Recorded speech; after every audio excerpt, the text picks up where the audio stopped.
actually we argued that we think that given that India has fantastic forex reserves, I think there is a case that most of the foreign countries, with the exception of US, those stock markets have done very badly compared to India.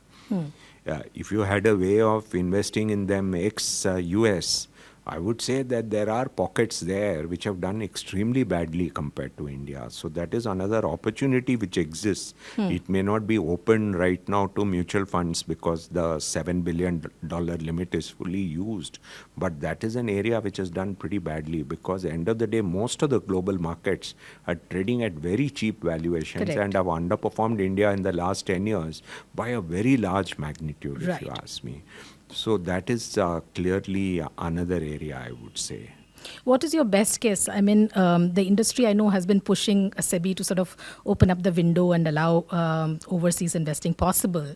What is your own take? Will it happen? Will it not happen? I'm sure that the regulators like the Reserve Bank and the Securities and Exchange Board of India will be thinking on it.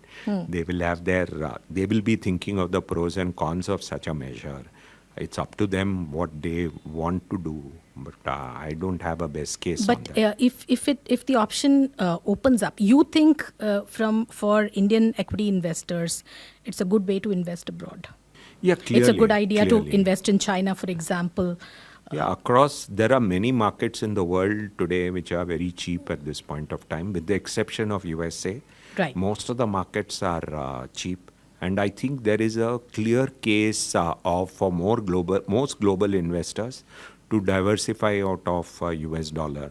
So due to that, I think many markets will see upward move. And those markets have all done very badly. If you take the period from 2008 to 2025, if you take a 17-year period, I would say they have underperformed US drastically. And there is scope for a multi-year move in many of the markets. Like, for example, which ones are you talking about? Most of the emerging markets, with the exception of India and US, most of the markets have done badly. Korea, Brazil, Taiwan, Most. Okay, so that's a good pocket, you think. At least people can utilize their personal, LRS limit to be able to, make some purchases outside. LRS is a very much more complicated model. The mutual fund limit, if it were to open up, would be a much easier option. Fair enough.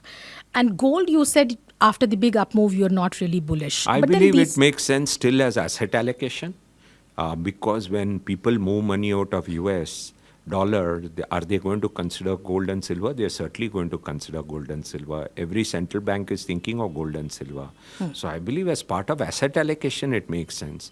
Does it make sense to take one big bet on gold and silver? That time is over. In any case, I think Indian households are over-allocated to gold. So to that extent, your asset allocation is taken care of there. Network 18 decimates Times Internet with over 6 times more unique users on social media. Network 18, the undisputed leader of news networks. Way ahead of the Times.